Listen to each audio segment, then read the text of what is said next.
بسم اللہ الرحمن الرحیم۔ محترمہ خاتون اول ترکیہ اور معزز مہمانان گرامی، السلام علیکم ورحمۃ اللہ وبرکاتہ۔ میں محترمہ امین اردوان کو خراج تحسین پیش کرتی ہوں کہ انہوں نے غزہ سمیت مقبوضہ فلسطینی علاقوں کی سنگین صورتحال پر بات کرنے کے لیے اس اہم اجلاس کا انعقاد کیا۔ گزشتہ 38 روز سے جاری اسرائیلی جارحیت کے نتیجے میں مقبوضہ غزہ میں 11,000 سے زائد فلسطینی جانیں گنوا چکے ہیں، جبکہ اسرائیلی قابض فوج کے ہاتھوں 33,000 سے زائد فلسطینی زخمی ہوئے ہیں۔ شہید ہونے والوں میں 4,500 سے زائد معصوم بچے اور 3,000 سے زائد خواتین شامل ہیں، جو کہ نہ صرف المناک ہے بلکہ قابض فوج کی بے رحمانہ جارحیت کا منہ بولتا ثبوت ہے۔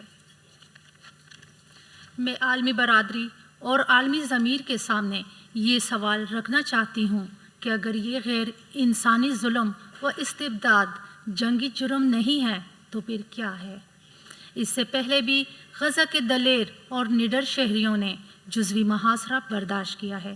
فلسطینیوں کی آزادانہ نقل و حرکت پر پابندی رہی ہے اور ان کے مصائب میں دن بدن اضافہ ہوتا گیا ہے۔ موجودہ صورتحال کسی خلا میں نہیں بلکہ کئی دہائیوں سے جاری غیر قانونی اور پرتشدد اسرائیلی پالیسیوں پر عمل درآمد اور بین الاقوامی قوانین کی صریحاً خلاف ورزی کی وجہ سے پیدا ہوئی ہے۔ عالمی برادری کو غزہ کے عوام کے خلاف اسرائیل کی جارحانہ مہم جوئی کو روکنے کے لیے فوری اور فیصلہ کن اقدامات اٹھانا ہوں گے اور اسرائیل کو بین الاقوامی قانون کے تحت جواب دہ کرنا ہوگا۔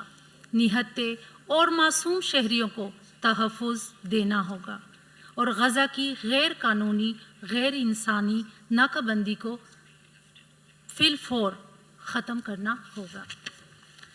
صورتحال کی سنگینی کے پیش نظر فی الوقت جنگ بندی سب سے اہم اور ناگزیر امر ہے تاکہ محصور فلسطینی عوام کو طبی امداد، اشیاء ضروریہ کی فراہمی ممکن بنانے کے لیے انسانی راہداری کا قیام عمل میں لایا جا سکے۔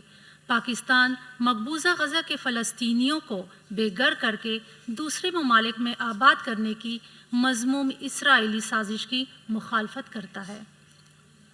محترمہ خاتون اول اور معزز حاضرین کرام، ہمارے فلسطینی بھائیوں اور بہنوں نے طویل عرصے سے غیر قانونی اور جابرانہ قبضے کی ہولناکیوں کو برداشت کیا ہے۔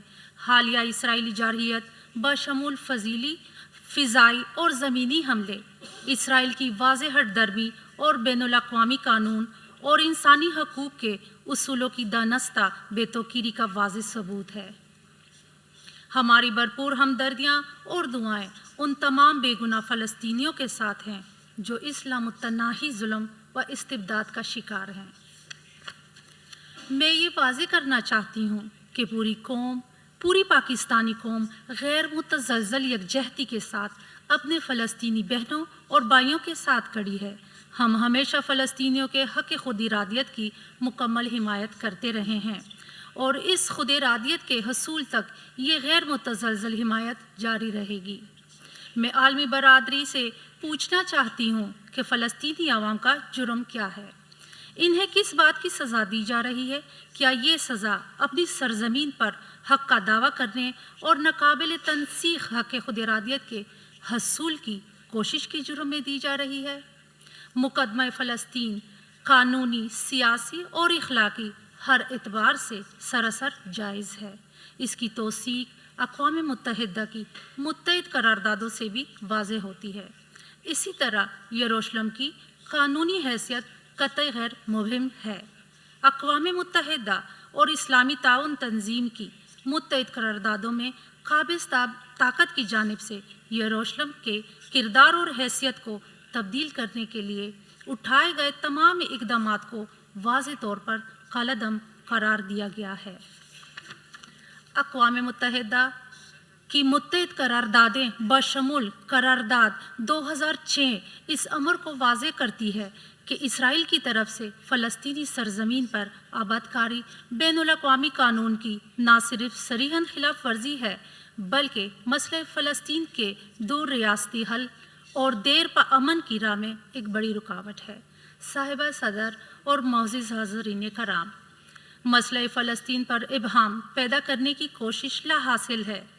اس کی گنجائش نہ تو بین الاقوامی قانون میں ہے اور نہ ہی انسانی تہذیب اور انسانی اقدار کی صدیوں پر محیط تاریخ اس کی اجازت دیتی ہے۔ یہ تصادم نہیں بلکہ ایک قابض طاقت کی بربریت اور مقبوضہ عوام کے حق خود ارادیت کے درمیان کئی دہائیوں سے جاری ایک مخاصمت ہے۔ فلسطین، جموں و کشمیر اور دیگر مقبوضہ علاقوں کے لوگ جس کی لاٹھی، اس کی بحث کے نظریہ اور اس کی عملی توجیہ کو یکسر مسترد کرتے ہیں۔ حق خود ارادیت کے حصول کے لیے مقبوضہ علاقوں کے لوگوں کی دلیرانہ جدوجہد کی تاریخ ہم وقت اس یقین کی توثیق اور اعادہ کرتی ہے کہ پرعزم لوگ غیر ملکی تسلط کے خلاف ضرور کامیاب ہوں گے۔ حالات کا جبر کتنا ہی سنگین کیوں نہ ہو، تاریخ اور قدرت کا انصاف اٹل ہے۔ اس روئے زمین پر موجود پرانی اور اپنے وقت کی طاقتور ترین تہذیبوں اور سلطنتوں کے کھنڈرات یہ یقین دلانے کے لیے کافی ہیں کہ طاقت کا ارتکاز محض وقتی ہے۔ جو چیز آج بین الاقوامی طاقت، سیاست اور تسلط کے ضمن میں ناممکن نظر آتی ہے، آنے والے وقت میں انشاءاللہ تاریخ اور قدرت کے انصاف کی ایک مثال ثابت ہوگی۔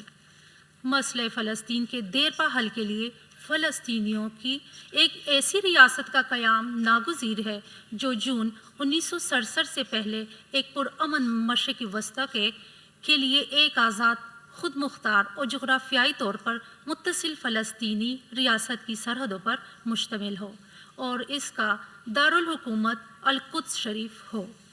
صاحبہ صدر اور معزز حاضرین کرام، مقبوضہ علاقوں کی اس کشیدہ صورتحال میں پاکستان اقوام متحدہ اور اسلامی تعاون تنظیم سمیت تمام بین الاقوامی شراکت داروں کے ساتھ نہ صرف مسلسل رابطے میں ہے بلکہ ایک فعال کردار ادا کر رہا ہے۔ ہم حال ہی میں منعقدہ عرب اور اسلامی سربراہوں کے مشترکہ غیر معمولی اجلاس کی قرارداد کی حمایت کا اعادہ کرتے ہیں۔ عملی طور پر پاکستان نے اسرائیلی استبداد کا شکار اور انسانی بحران میں گرے فلسطینیوں کے لیے امداد کی 2 کیپیں روانہ کی ہیں۔ بلا رکاوٹ اور غیر مشروط انسانی راہداری کے قیام پر ہم مزید امداد بھیجنے کا ارادہ رکھتے ہیں۔ صاحبہ صدر، میں اس اہم اجلاس کے ضمن میں امن میں کسی کا نقصان نہیں کے ترین موضوع کے انتخاب پر ایک مرتبہ پھر آپ کو خراج تحسین پیش کرتی ہوں۔ میں امید کرتی ہوں کہ ہمارے اجتماعی فکر، آواز اور عمل فلسطینی عوام کی دلیرانہ جدوجہد کے تسلسل کو برقرار رکھیں گے، اس یقین کے ساتھ کہ حق خود ارادیت کے حصول کے لیے فلسطینی عوام کی جدوجہد رائے گاہ نہیں جائے گی اور ایک دن کامیابی سے ہمکنار ہوگی۔ میں آپ سب کی شکر گزار ہوں کہ آپ نے مجھے اس معزز ایوان سے خطاب کا موقع فراہم کیا۔ السلام علیکم۔